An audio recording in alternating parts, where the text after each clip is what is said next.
Hi, my name is David. I am a survivor of multiple traumatic brain injuries. I had three concussions, and the second two being TBIs back to back from high-speed collisions in 2016, a year later, 2017, and a year later, 2018. Today is March 24th, 2022, and I'm here to talk about microdosing mushrooms for recovery, the use of psychedelics as a medicine for recovering from TBI. If I look at the symptoms of my TBI that I was suffering from, to be honest, I'm so far recovered from the use of the mushroom that I had to actually Google it because I don't remember what I used to suffer from for a lot of it. So I have a list in front of me. Headaches, absolutely. Felt like I had a screwdriver going diagonally through this side to the back, and it was just pounding all day. Confusion to the point that I was being overwhelmed, that if I had to do math or roll dice and I rolled a 3 and a 5, I couldn't do the math. And if you try to talk to me, you say 2 words, okay. You say the next 2 words, I forgot the first 2. You say the next 2 words, you've said 6 words now, I don't know what you're talking about. I was confused. Lightheaded, dizzy, blurred vision. Yeah, I had to see a neuro-optometrist, and everything was like fishbowl and everything. I still have tinnitus. Tired or sleepiness, absolutely. I slept 18 hours a day. Change in sleep habits, behavioral changes, mood changes. If you touched me, I would probably try to beat the crap right out of you because, don't touch me. That's 4 years ago now, but it was, or 5 years ago actually, when it first started in 2017 after my second crash. Trouble with memory, concentration, absolutely. And I think I just touched on that. I didn't lose consciousness. And here's the thing, you don't have to lose consciousness to have a concussion.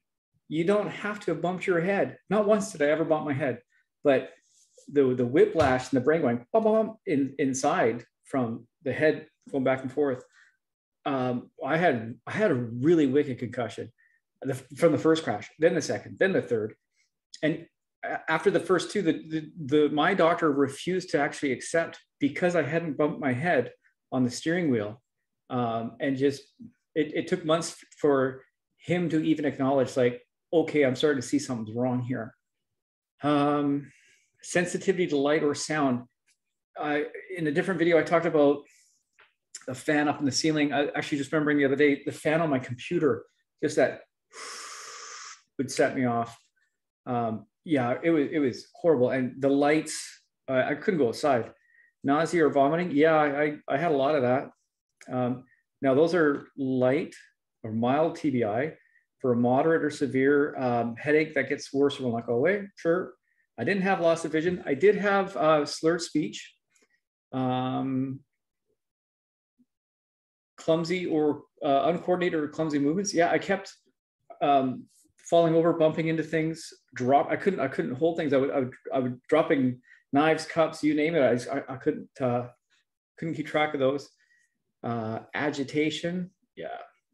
Anyways, I'm actually here to talk about the use of psilocybin, microdosing it so that you can recover, because I have a lot of people reaching out to me all the time. I do talk to people that are in, the 10 years they've had concussions, not nearly as severe as mine were. So one of the things is, it's not how bad you banged your head or how hard you were hit or whatever it was. It's the severity of your symptoms that you really want to keep track of. And as I mentioned, mine were horrible. Like in my other video, I talk about, if you even asked me a question, I had to go to sleep. My neural capacity, which most people, their neural capacity is, you can do an 8-hour workday and you need 8 hours of sleep. And in your workday, you might need every 2 hours, take a quick break. Person with a standard concussion got about 15 minutes and then they're done for the day. By my third crash, like you ask me a question, do you want peanut butter or do you want eggs? I have to make a choice. I'll try. I won't eat today. I'll try again tomorrow. I had nothing. Anyways, when I started microdosing mushrooms, I did it after the second crash, months, almost a year later, because I was just such rough shape. I started getting better. And then I had a third crash. Oh, I had stopped microdosing after the third. And then I actually hit rock bottom. I was going to, there's no shame in saying I was going to kill myself. I had a plan. I was about 2 days away from it. I was just too tired. And then I started microdosing again. And so 2 ways to microdose that I like to talk about. Everyone's got their own patterns and stuff, but based on my experience, not because I know there's some wonderful videos where people are experimenting with microdosing for good health, emotional wellness. Beautiful. Thank you for your work on that. I'm going to talk to people about recovery from a severe concussion, recovery from an MTBI, or in my case, a couple, which was very dangerous. So for myself, the ones that I studied and worked with directly for my recovery, it works out to about 0.5 grams a week.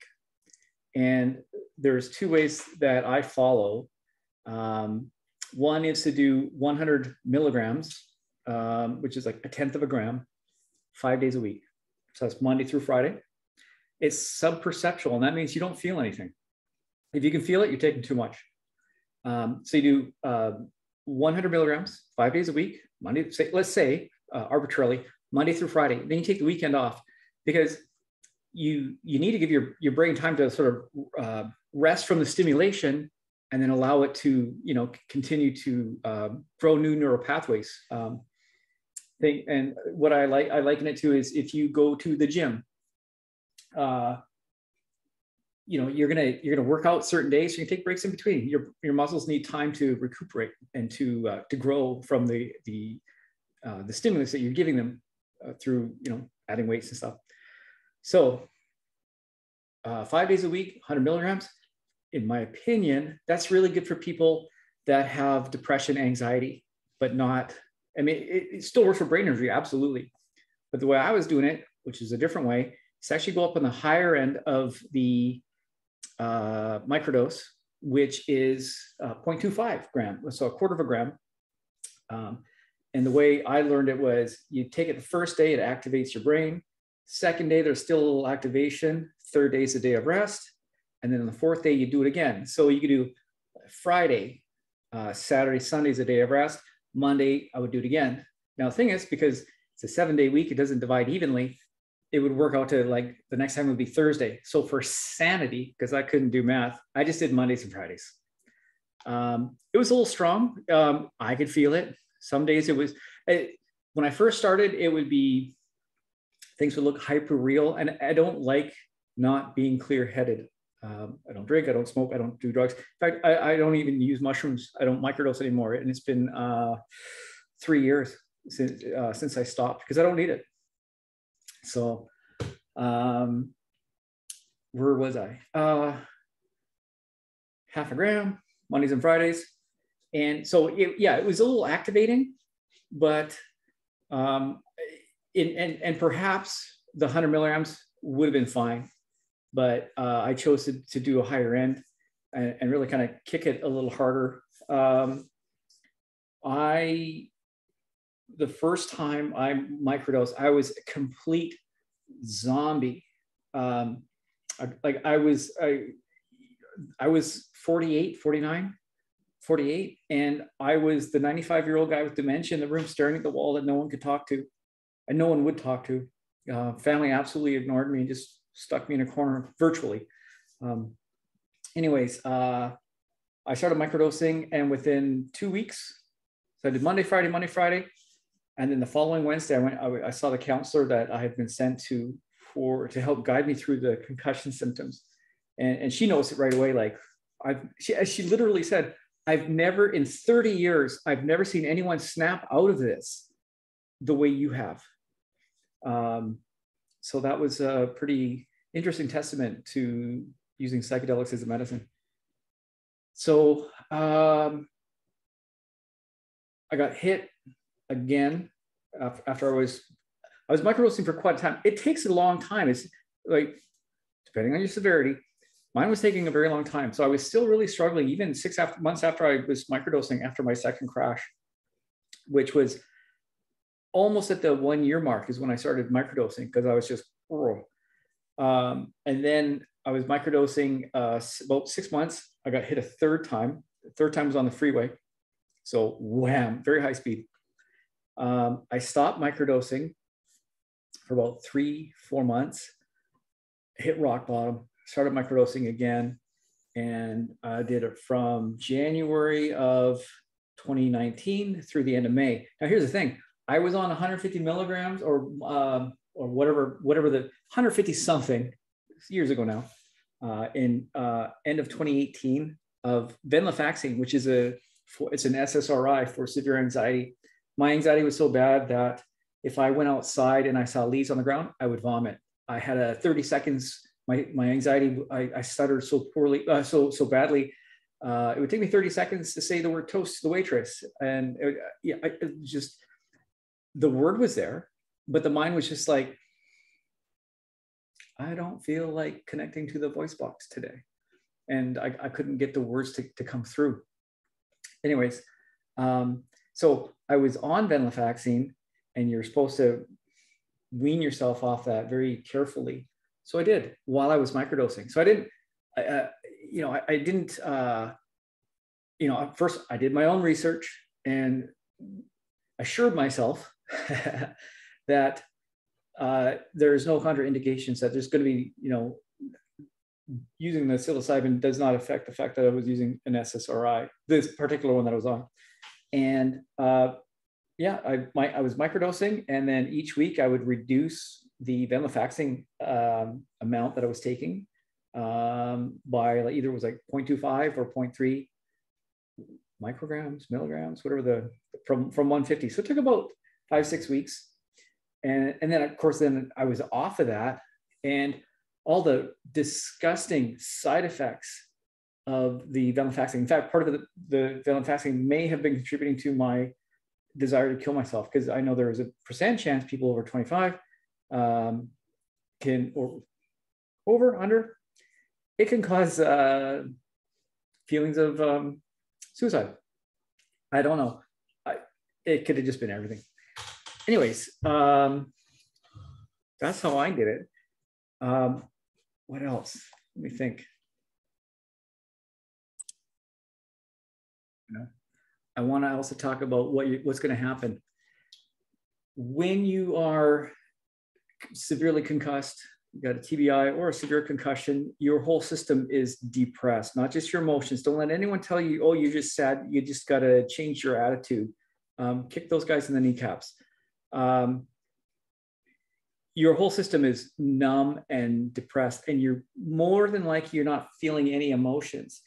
Now, the thing is, when you have depression has a certain array of symptoms, and a concussion or a TBI has its own array of symptoms, but some of them are the same. And what happens is you can't tell whether certain symptoms are because of the concussion or those certain symptoms are because of the depression.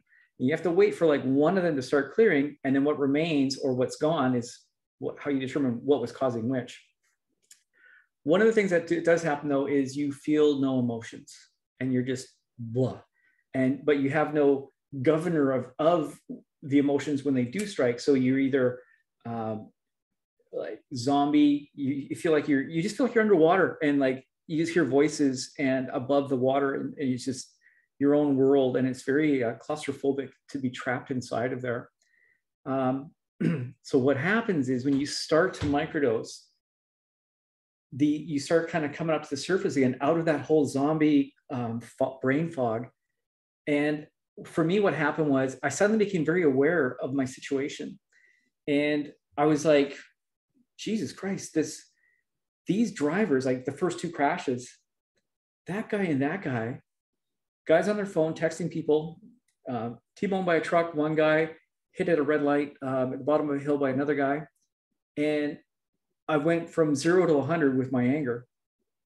And the part of the problem is it displays as anger or presents itself as anger, but it's just this whole culmination of, you know, you've got your grief. Oh God, there was so much grief that I went through with when I started clearing my head and feeling emotions. I bawled my eyes out because like my whole life was crushed. God, choke up here. You're going to feel grief, anxiety, fear of what you're going through, fear of what's happened, fear of your future, especially if you're unemployable. And yet, like for me, I had to relearn how to write software, and that took a while. So you feel all this overwhelming emotions that suddenly have been suppressed for me, well over a year. And then it pops up to the top, and you can't govern them. So it just presents itself now as this overwhelming anger. So you're going to cry a lot when you start to microdose. Within a couple of weeks, maybe a month, you're going to hit a phase where everything just makes you bawl your eyes out. And this isn't just me. It's me talking to other people that are microdosing, and they're reaching out to me going, I don't know if I should continue this. I'm starting to cry and I'm getting upset a lot. And it's like, yes, that's going to happen because the depression is lifting. So that suppression of your feelings and your choking up, your realization, I'm actually choking up because I'm thinking of the other guys that have reached out to me. So I know what they're going through, and I know it's hard. So my heart goes out to anyone that watches this and goes, that's me right there. Brother, sister, I know exactly. Yeah, it gets better though. Don't worry. So don't stop. I mean, I'm not a professional, but in my experience, you need to go through that. You need to keep microdosing your way, because that'll lift that whole array of emotions that you're going to feel is going to lift. So if you stop there, you're staying there. And in my opinion, and based on my own experience, which is purely anecdotal, it's going to take a lot longer to get past that stage. Keep microdosing. I know that people are using larger doses, like say a gram, I don't know, at least a gram. And I never did this, but there are people that do a larger dose to actually clear away those hard emotions. And then they come out of it like they've cleared away all that anxiety and stuff. And then they're sort of like hitting reset, clearing that all off. And then their emotions are a lot more manageable. I actually didn't do it that way. I toughed it out, but it's an option. I have no say either way. I'd say do your research, talk to other people that are more experienced than I am about the use of that sort of journey. I use the term journey because that one's going to give you, you're gonna go through some stuff, but you're going to clear it out. When you're microdosing, you shouldn't be feeling anything.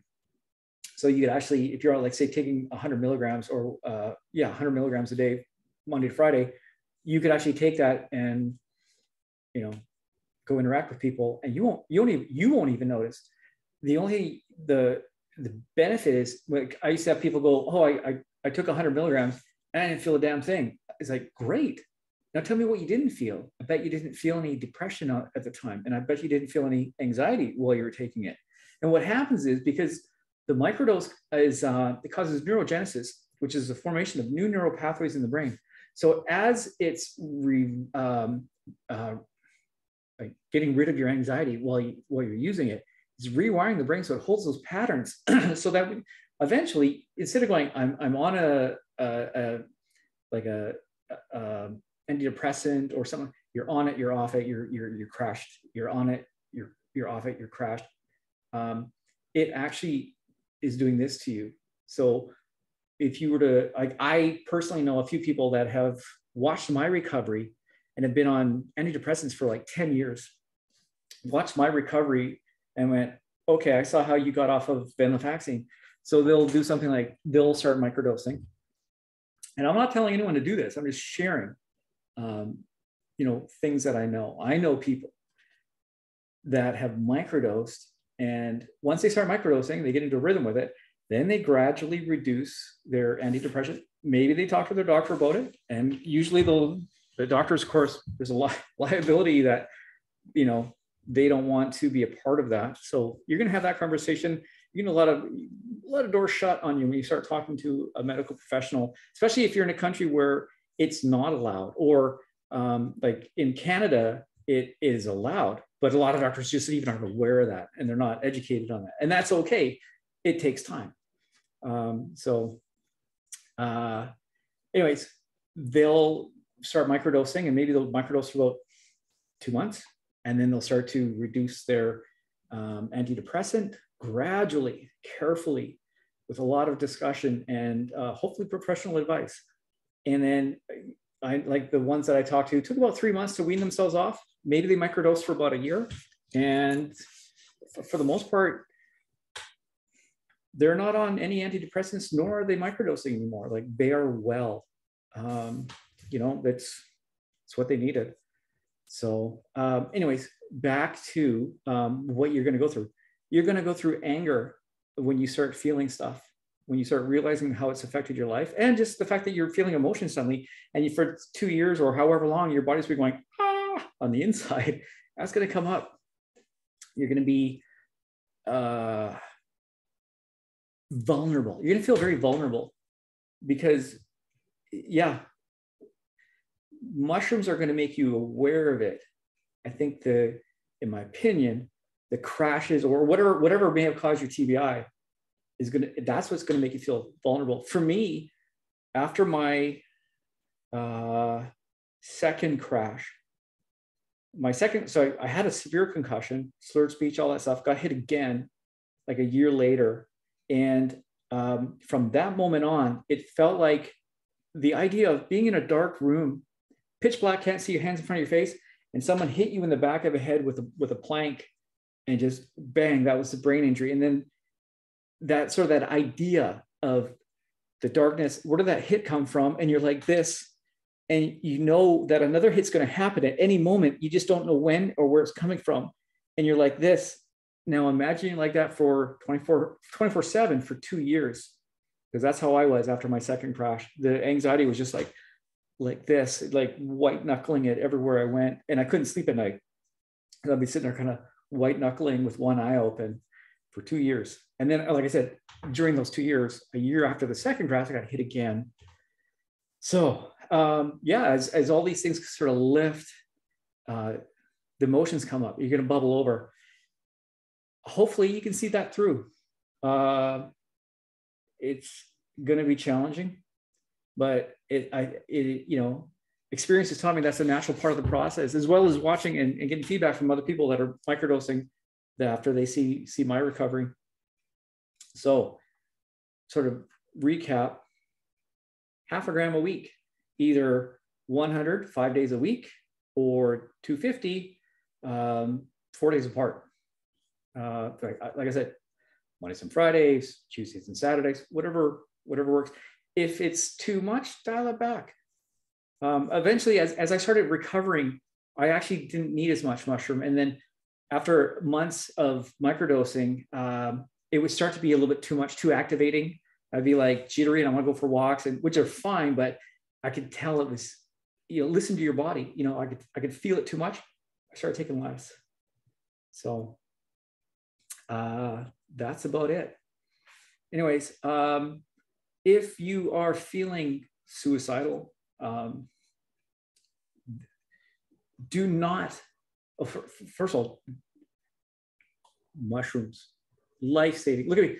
So I was supposed to wait 2 years and do like just take it easy for 2 years, and I would never work in software again. And I was supposed to retrain in something very, very lightweight cognitively compared to writing software.